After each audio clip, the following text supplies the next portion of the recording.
In today's video, we are going to be taking a look at what a war bond is and the role war bonds played in World War II.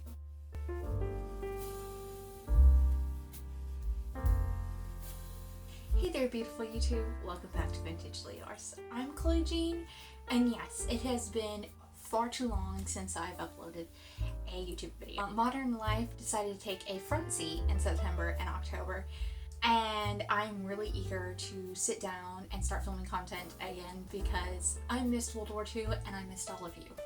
So I'm back, and in today's video we are going to be taking a look at what a war bond is and the role war bonds played in World War II.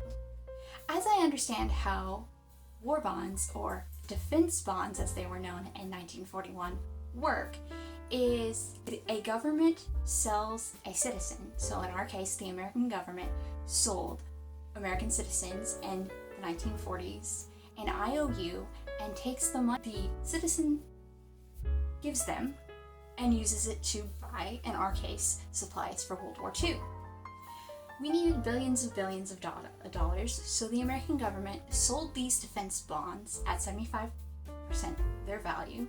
So if you bought a $25 war bond, you paid $18.75. And you could buy $25 war bonds, $50, $100, etc., up to $10,000 worth of war bonds.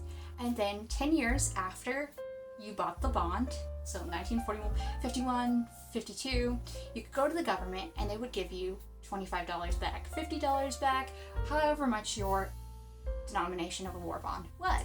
And you would make the 25% return back on your war bond.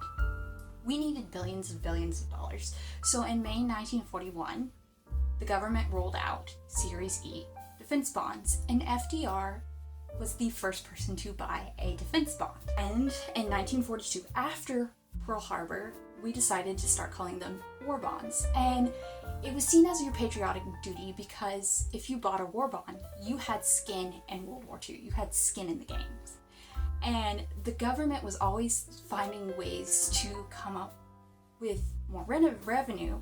So the War Finance Committee and the War Advertising Council was in charge of selling war bonds through the post office and advertising them. So perhaps the most famous example of war bond rallies is the Stars Above America Blitz bond tours that Hollywood stars like Rita Hayworth, Bette Davis, Desi Arnaz, Bob Hope, Lucille Ball all did throughout the 1940s, I should say World War II, touring cities and putting on shows, and the price of those shows was a war bond.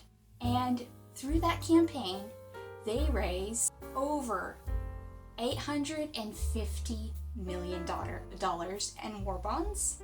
Another famous example of money being raised in war bonds is the 16-hour radio marathon that CBS hosted that raised $40 million in war bonds, or the very unusual baseball game that was played between three New York teams, the Brooklyn Dodgers, the New York Yankees, and the New York Giants.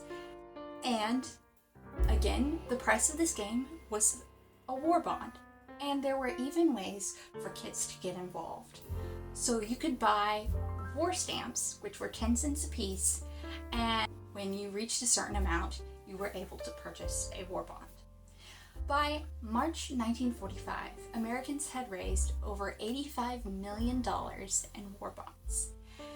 And in September of that year, World War II would officially end. Thank you so much for joining me on my first lesson into World War II economics. I hope you enjoyed it, and again, I'm so glad to be back in the swing of things, sharing my World War II journey with all of you. It truly means the world to me. I will link all of my socials down in our description box. Don't forget to like and subscribe to the channel, as well as following me on those social media pages.